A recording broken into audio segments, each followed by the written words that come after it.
नमस्कार, AMV network देख रहे हैं आप और आपके साथ मैं हूं भारती बघेल। उत्तर प्रदेश के मुख्यमंत्री योगी आदित्यनाथ ने हरदोई में जनसभा की। सीएम योगी आदित्यनाथ ने कांग्रेस पर जमकर हमला किया और कहा कि एक तरफ भगवान राम के भक्त हैं तो दूसरी तरफ रामद्रोही हैं। कांग्रेस ने अपने एक प्रवक्ता के खिलाफ सिर्फ इसलिए कार्रवाई कर दी क्योंकि वे रामलला के दर्शन के लिए गई थी। इन कांग्रेसियों की मति मारी गई है जो ये राम का विरोध कर रहे हैं। एक तरफ राम पर विश्वास करने वाली बीजेपी और सहयोगी दल है तो दूसरी तरफ रामद्रोही पार्टियां हैं।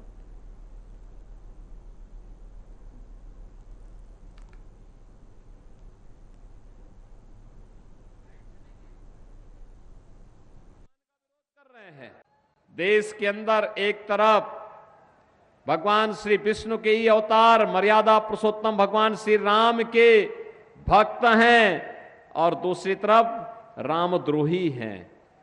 आज आपने देखा होगा कांग्रेस ने अपने एक प्रवक्ता के खिलाफ इसलिए कार्रवाई कर दी क्योंकि उनकी प्रवक्ता अयोध्या में रामलला का दर्शन करने के लिए गई थी। अब आप सोचो, इन कांग्रेसियों की मति मारी गई है, भगवान का विरोध कर रहे हैं, भगवान का विरोध कर रहे हैं।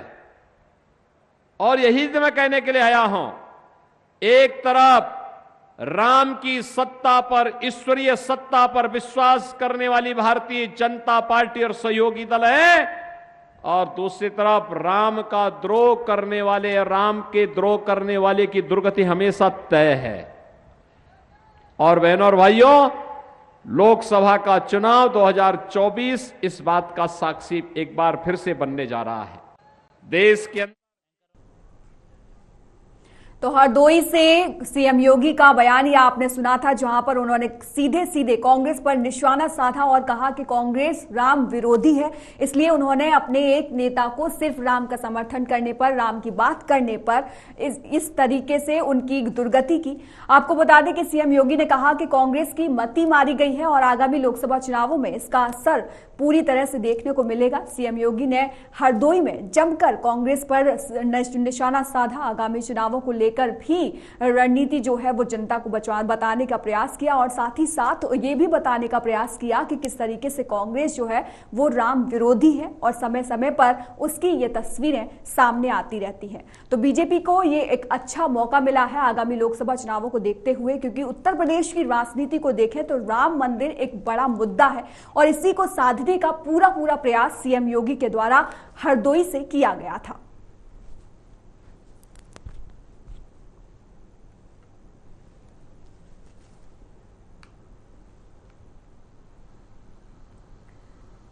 उन्होंने कहा कि एक तरफ राम भक्त हैं और दूसरी तरफ रामद्रोही हैं। अब जनता को फैसला करना होगा कि वो किसे चुनती है।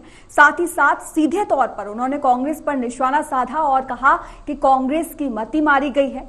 ये पहला बयान नहीं है जब सीएम योगी ने कांग्रेस पर निशाना साधा है। इससे पहले भी बीजेपी के तमाम नेता कांग्रेस पर राम मंदिर और राम को लेकर, राम के अस्तित्व को लेकर निशाना साध चुके हैं, क्योंकि बीते दिनों कई इंडी गठबंधन के नेताओं ने राम विरोधी बयान दिए जिसकी तर्ज पर बीजेपी के तमाम नेताओं ने उनका खंडन किया और साथ ही साथ कांग्रेस और इंडी गठबंधन पर जमकर निशाना साधा। इसी कड़ी में आपको हरदोई से अभी सीएम योगी का बयान सुना रहे थे जिसमें उन्होंने साफ तौर पर कहा कि कांग्रेस की मति मारी गई है और कांग्रेस राम विरोधी है, कांग्रेस राम का समर्थन नहीं करती है और साथ ही साथ उन्होंने कहा कि कांग्रेस में जो राम की बात करता है उसकी भी दुर्गति कांग्रेस के द्वारा कर दी जाती है।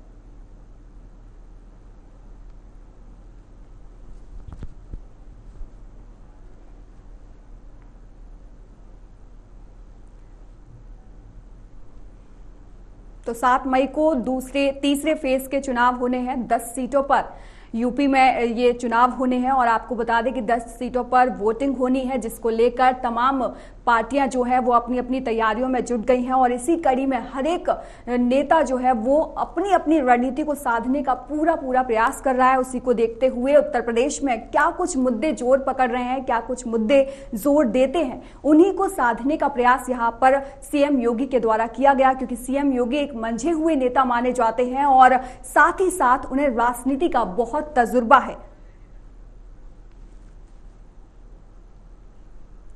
वहीं इस पर अधिक जानकारी के लिए हमारे साथ पॉलिटिकल एडिटर जितेंद्र जुड़ गए हैं। जितेंद्र, क्या कुछ माने सीएम योगी के इस बयान से, कितने मायने इसके निकलते हैं? देखिए, सीएम योगी के इस बयान के कई मायने जो है देखे जा सकते हैं। कल ही पीएम मोदी ने अयोध्या में एक विशाल जो है रोड शो किया था और उसमें सीएम योगी भी मौजूद हैं और आज सीएम योगी का प्रभु श्री राम से जोड़ करके बयान देना कहीं ना कहीं लोकसभा चुनाव में बीजेपी के लिए प्रभु श्री राम एक बड़ा और अहम मुद्दा है। और यही कारण है कि बार बार बीजेपी नेताओं की तरफ से, चाहे पीएम मोदी हो, चाहे सीएम योगी हो या फिर कोई बीजेपी का बड़ा नेता, हर कोई जो है इसी नाम के आश्रय जो है चाहता है कि एक जो हिंदू वोट है, सबसे बड़ा हिंदू वोट बैंक जो है वो हिंदू समाज है भारत के अंदर में, और उसको भी किसी तरीके से अपने तरफ खींचा जा सके। इसको लेकर के कहीं ना कहीं जो है इस तरीके के बयानबाजी जो है वो की जाती है बीजेपी नेताओं की तरफ से, जिसका फायदा जो है वो बीजेपी को होता है। और यही कारण है कि बीजेपी की तरफ से जो है आज जब सीएम योगी चुनावी सभा को संबोधित कर रहे थे तो उन्होंने जो है इस बात का जिक्र किया है। कल 10 सीटों पर जितेंद्र वोटिंग होने वाली है और ये बहुत महत्वपूर्ण रखती हैं 10 सीटें। आपको क्या लगता है कौन किस पर भारी पड़ेगा? देखिए, उत्तर प्रदेश के जो है तीसरे चरण में लगभग जो है 10 सीटों के ऊपर मतदान होना है और सभी के सभी जो है सीटें काफी महत्वपूर्ण है बीजेपी के लिए भी और अन्य जो दल है सपा, बसपा, कांग्रेस, इन सब के लिए भी। इसलिए फिलहाल तो अभी किसी भी पार्टी को लेकर के जो है दावा करना अभी जो है थोड़ा उचित नहीं होगा। लेकिन अब तक के जो 2 चरणों के जो मतदान हुए हैं उसमें यही देखा जा रहा था कि वोटिंग जो प्रतिशत है वो थोड़ा कम हो रहा है। इसको लेकर के विपक्ष जो है अपने अपने जो है दावे जो है वो कर रहा है और सरकार की तरफ से भी जो है अपने पक्ष में इसको लेकर के जो है वो दावे किए जा रहे हैं। अब देखना ये होगा कि जब कल वोटिंग होती है तो उसमें कितना कुछ प्रतिशत रहता है और उसी के आधार पर कुछ अनुमान जो है वो लगाया जा सकता है। जितेंद्र, हर एक राज्य के अपने मुद्दे होते हैं और यूपी में हम देख ही रहे हैं किस तरीके से राम मंदिर जोर पकड़ रहा है। आपको क्या लगता है और कौन कौन से ऐसे मुद्दे हैं जो यूपी में जोर पकड़ रहे हैं और आगामी चुनावों में जोर पकड़ सकते हैं? देखो, उत्तर प्रदेश के अगर बात करें तो उत्तर प्रदेश में राम मंदिर सबसे बड़ा मुद्दा है। राम मंदिर के साथ साथ काशी मथुरा का भी मुद्दा इस लोकसभा चुनाव में छाया हुआ है, क्योंकि इस मुद्दे के ऊपर भी लगातार जो है लोग अपनी आवाज को उठा रहे हैं और कह रहे हैं कि अयोध्या के बाद जो है काशी मथुरा की भी मुक्ति की जो है मुहिम चलनी चाहिए और बीजेपी को जल्द से जल्द जो है वहां भी कोर्ट के रास्ते जिस भी तरीके से हो सके वहां पे भी भव्य निर्माण जो है मंदिर का वहां पे होना चाहिए। इसके अलावे उत्तर प्रदेश में जो है बहुत ही जल्द एनआरसी और सीएए को लेकर के भी जो है मांग की जा रही है। ये भी एक मुद्दा जो है वो बीजेपी की तरफ से इस बार रखा गया है कि अगर केंद्र में बीजेपी की सरकार बनती है तो देश में जो है एक यूनिफॉर्म सिविल कोड लाया जाएगा। इसके अलावा एक देश एक कानून जैसे प्रस्तावों को भी बीजेपी संसद के अंदर लेकर के आएगी। तो कुछ ऐसे केंद्रीय मुद्दे हैं और कुछ स्टेट के अपने मुद्दे हैं जो इस वक्त उत्तर प्रदेश के जो चुनावी जो माहौल है वो उसमें काफी ज्यादा मायने रखते हैं। और इसके अलावे इन सब के इतर जो है विपक्ष की तरफ से बेरोजगारी का मुद्दा उठाया जा रहा है, जो कि एक सबसे बड़ा मुद्दा जो है विपक्ष का इस चुनाव में है। इसके अलावा अवैध घुसपैठियों का भी मुद्दा इस चुनाव में चल रहा है। बीजेपी की तरफ से लगातार दावे किए जा रहे हैं, चाहे उत्तर प्रदेश हो, चाहे पश्चिम बंगाल हो या झारखंड हो, बड़े पैमाने पर रोहिंग्या और बांग्लादेशी घुसपैठिए हैं जिनको एनआरसी सीए के जरिए जो है और एनआरसी के जरिए उनको रोका जा सकता है। तो इसके ऊपर भी बीजेपी लगातार जो है अपनी जो है वोटिंग माइलेज को बढ़ाने के लिए लगातार जो है वो प्रहार कर रही है, इन मुद्दों को उठा रही है। इसी रैली में सीएम योगी ने एक और बात कहा है कि पहले देश के प्रधानमंत्री इस बात का अपने चुनावी रैली में जिक्र करते थे कि देश के संसाधनों के ऊपर एक वर्ग विशेष का, खासकर मुस्लिम समुदाय का पहला अधिकार है। लेकिन अब देश के प्रधानमंत्री ऐसा नहीं है और वो किसी वर्ग विशेष का दावा नहीं करते हैं संसाधनों के ऊपर, बल्कि पूरा राष्ट्र को लेकर के जो है वो सोचते हैं। उन्होंने पीएम मोदी का जो है यहाँ पर उन्होंने इसी रैली में, हरदोई के रैली में उन्होंने जो है जिक्र किया है। तो तमाम सारे ऐसे मुद्दे हैं जो अपने अपने तरीके से पॉलिटिकल पार्टियां जो है इस चुनाव में रख रही है और बीजेपी की तरफ से लगातार जो है राम मंदिर का मुद्दा भी जो उत्तर प्रदेश में जोर शोर से उठाया जा रहा था कि इसका लाभ जो है वो लोकसभा के जो चुनाव में मिल सके उसे। ठीक है जितेंद्र, धन्यवाद तमाम जानकारी के लिए। उत्तर प्रदेश में लोकसभा चुनाव के तीसरे चरण के तहत कल 10 संसदीय सीटों पर होने वाली वोटिंग से पहले समाजवादी पार्टी ने बड़ा फैसला लिया है। सपा ने आज सोमवार को अपना प्रदेश अध्यक्ष बदलते हुए श्यामलाल पाल को नया प्रदेश अध्यक्ष बना दिया है। वह पिछले साल ही पार्टी की प्रदेश कार्यकारिणी के उपाध्यक्ष बनाए गए थे। वे प्रयागराज के रहने वाले हैं। नरेश उत्तम पटेल इस बार फतेहपुर से लोकसभा का चुनाव लड़ रहे हैं। फतेहपुर लोकसभा सीट पर 20 मई को वोटिंग कराई जाएगी।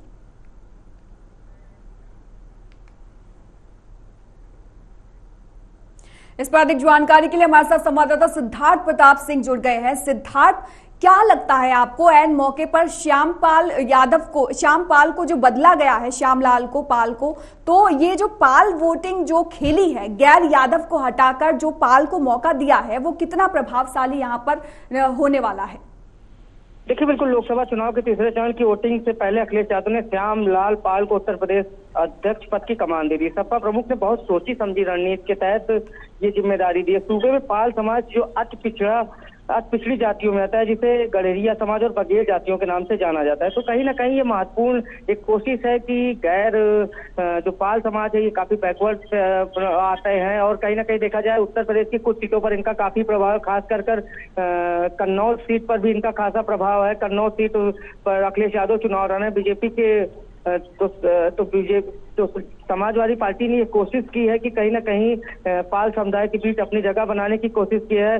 सपा ने इस बार लोकसभा चुनाव में भी अकबरपुर सीट से राजाराम पाल को प्रत्याशी बनाया, जो भी पाल समुदाय से आते हैं। तो कहीं ना कहीं ये कोशिश, और तीसरे चरण की जिन सीटों पर चुनाव है उसमें पाल समुदाय बहुत अहम माना जा रहा है। तो कहीं ना कहीं ये कोशिश की गई है कि पाल समाज को भी जोड़ा जाए अपने साथ। अब ये देखना ये है कि ये डैमेज कंट्रोल है या मास्टर स्ट्रोक, ये तो आने वाला वक्त बताएगा। जी बिल्कुल सिद्धार्थ, धन्यवाद तमाम जानकारी के लिए।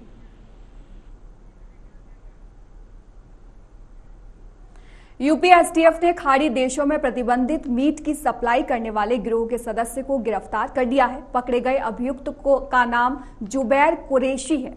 आपको बता दें कि उस पर जालौन में पुलिस ने 50,000 का इनाम रखा था। वह काफी दिनों से वांछित था और उसकी पुलिस तलाश में जुटी हुई थी। फिलहाल एसटीएफ जुबैर से पूछताछ कर रही है। बताया जा रहा है कि आरोपी जुबैर कुरैशी व उसके गैंग द्वारा काफी दिनों से उत्तर प्रदेश के विभिन्न जनपदों में सक्रिय होकर आपराधिक घटनाओं को अंजाम दिए जाने की सूचनाएं प्राप्त हो रही थी। इसी संबंध में एसटीएफ की टीम को लगाया गया था, जिसके बाद आरोपी को होटल यूरेशिया पैलेस नगीना चौराहा से जनपद बिजनौर से गिरफ्तार किया गया है। इसमें स्थानीय पुलिस की टीम भी शामिल रही।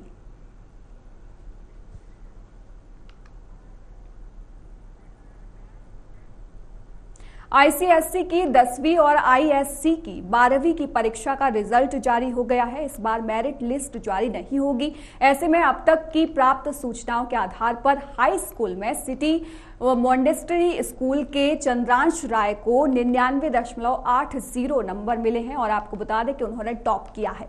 जबकि इंटर में सीएमएस कानपुर रोड ब्रांच की कनिष्का मित्तल ने टॉप किया है। उनको 99.75% नंबर मिले हैं।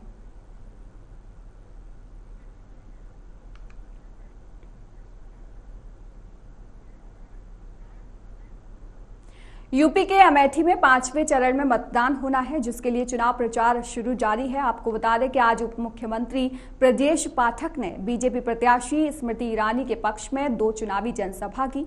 इस दौरान बीजेपी प्रत्याशी को भारी मतों से चुनाव जिताने की अपील की और कांग्रेस पर जमकर हमला बोला। कहा कि रायबरेली में कांग्रेस प्रत्याशी ही नहीं तय कर पा रही है, इन लोगों की गाड़ी डिरेल हो गई है, अब इनका कोई मतलब नहीं है। अमेठी की जनता मान रही है कि स्मृति ईरानी जी ने यहां पर जबरदस्त विकास कार्य कराए हैं। स्मृति ईरानी को फिर से मौका मिलना चाहिए।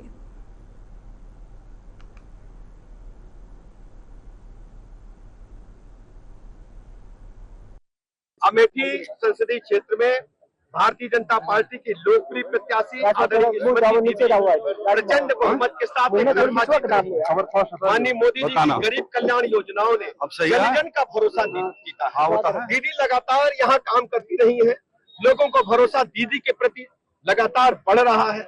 हम पिछली बार से अधिक मतों के अंतर से प्रचंड बहुमत के साथ अमेठी सीट जीतने जा रहे हैं। जिस ढंग से जाति धर्म संप्रदाय से ऊपर उठ करके सर्व समाज के लोगों ने आशीर्वाद दिया है, लोगों का मानना है कि स्मृति ईरानी जी एक तरफा वोट पाएंगे, प्रचंड बहुमत के साथ अमेठी लोकसभा सीट जीत। जौनपुर लोकसभा सीट से बसपा ने अपना प्रत्याशी बदल दिया है। जौनपुर लोकसभा सीट से बसपा ने धनंजय सिंह की पत्नी का टिकट काट दिया है। उनकी जगह जौनपुर से श्याम सिंह यादव को प्रत्याशी बनाया गया है। बता दें कि श्रीकला पहले ही जौनपुर से नामांकन कर चुकी हैं। वहीं वर्तमान सांसद श्याम सिंह यादव ने कहा कि बीती रात उनके पास बसपा सुप्रीमो मायावती का फोन आया था और उन्होंने उनसे चुनाव लड़ने का निर्देश दिया।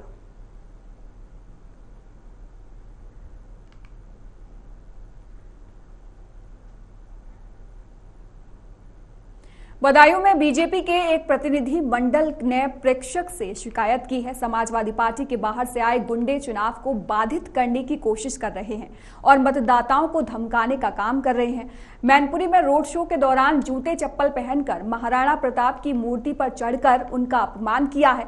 इस विषय पर भी एक ज्ञापन दिया गया। उन्होंने समाजवादी पार्टी पर आरोप लगाते हुए कहा कि समाजवादी पार्टी की गुंडई की प्रवृत्ति रही है। उन्होंने शिवपाल यादव पर कटाक्ष करते हुए कहा कि उन्होंने अपनी सरकार में गुंडई की थी, लेकिन अब ऐसा होने वाला नहीं है क्योंकि अब बीजेपी की सरकार है और बीजेपी की सरकार में निष्पक्ष चुनाव होगा।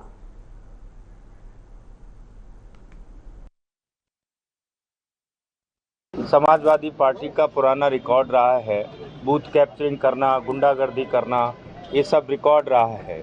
और अभी लगातार क्षेत्रों से ये खबरें आ रही हैं कि ये मतदाताओं को धमकाने का काम कर रहे हैं।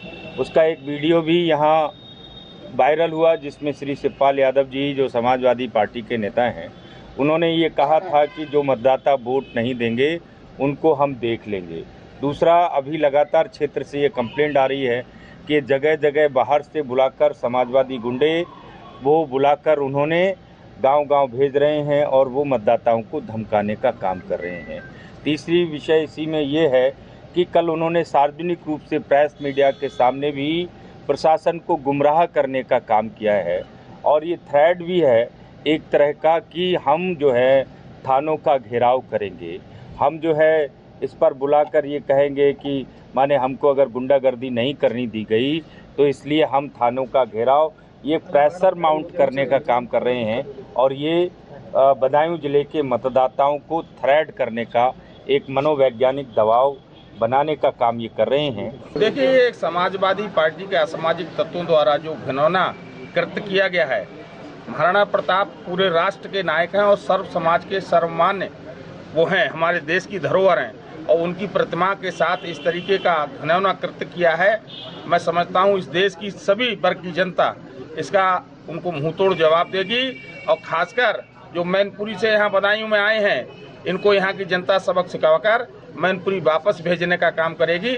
मेरा अपने सभी समाज और सभी सर्व समाज से मेरा आग्रह है कि जिन महाराणा प्रताप ने देश की रक्षा के लिए अपना जीवन न्यौछावर करने का काम किया था, उनके अपमान का बदला हम यहाँ की मंडल की सभी सीटें जीतकर उनके मुंह पर तमाचा मार कर देंगे।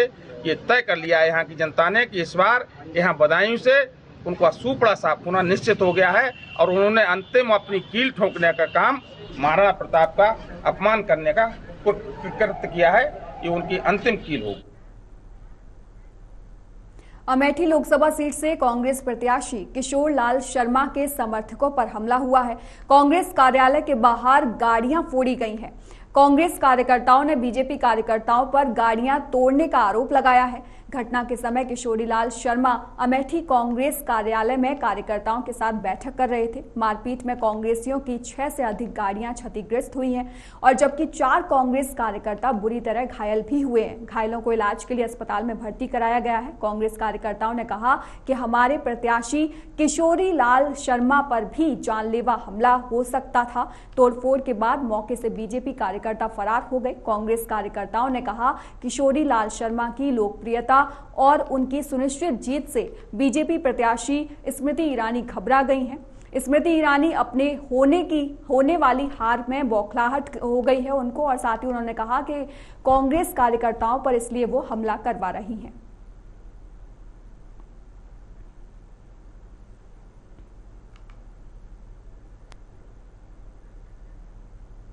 संत कबीर नगर के घनघटा थाना क्षेत्र के ग्राम नकहा में रविवार को डोंगी नाव पलटने से 2 बच्चों समेत 3 लोगों की डूबने से मौत हो गई। पुलिस अधीक्षक सत्यजीत गुप्ता ने बताया कि 3 लोग रविवार की सुबह भैंस चराने कुआनो नदी के तट पर गए हुए थे। भैंसें नदी में चली गईं। कुछ देर बाद सभी भैंसें नदी के दूसरे छोर गोपालपुर गांव के सिवान में पहुंच गईं। भैंस वापस लाने के लिए एक डोंगी नाव पर सवार होकर गोपाल, आर्यन और शिवम नदी पार करने लगे। नाव अभी बीच मझधार में पहुंची ही थी, तभी अचानक पलट गई। नाव पलटने से उस पर सवार 3 लोग जो थे वो नदी में डूब गए। उन्हें डूबता देख अन्य चरवाहों ने शोर मचाया। मौके पर पहुंचे स्थानीय गोताखोरों ने नदी में डूबे लोगों की खोजबीन शुरू कर दी। लगभग 2 घंटे के प्रयास के बाद नदी में डूबे 3 लोगों को बाहर निकाला गया। आनन फानन में CHC पहुंचाया गया, जहां डॉक्टरों ने तीनों लोगों को मृत घोषित कर दिया।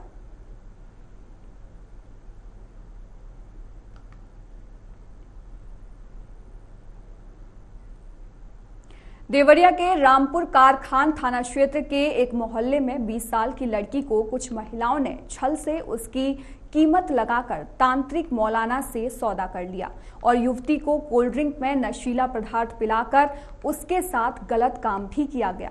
पीड़िता ने जब आप बीती सुनाई तो पता चला कि जिन महिलाओं पर आरोप लगाया गया है उनके साथ एक गिरोह काम करता है। इस गिरोह के सहयोग में पुलिस और कुछ सफेदपोश उसके पीछे काम करते हैं। पीड़ित ने केस दर्ज करा दिया है। वहीं पीड़िता की हालत नाजुक बनी हुई है।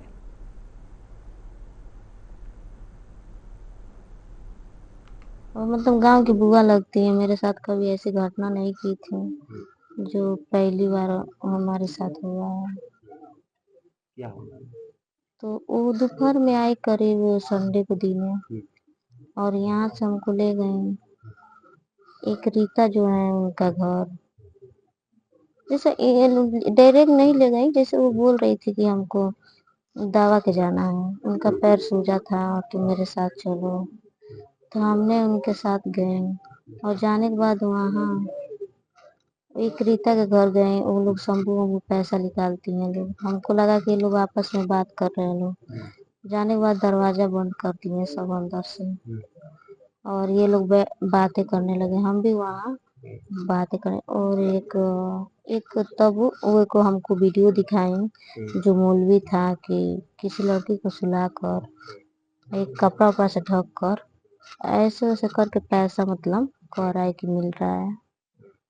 तो उसके बाद हम कुछ नहीं समझे। उसके बाद हम वो लड़का को किसी को फोन करके बुलाए।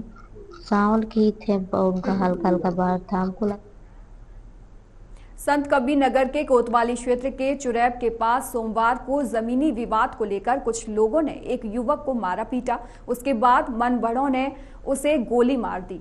आपको बता दें कि मनचलों ने उसे गोली मारने के बाद आपको बता दें कि गोली युवक के पैर में लगी और खून से लथपथ युवक को लोग लेकर जिला अस्पताल पहुंचे, जहां युवक का इलाज चल रहा है।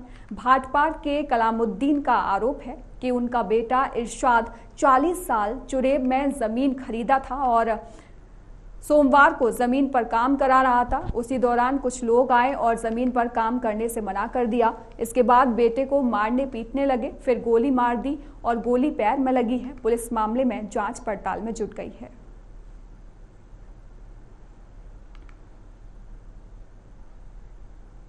फिलहाल इस बुलेटिन में इतना ही। देश और दुनिया की तमाम खबरों के लिए आप देखते रहिए AMV नेटवर्क।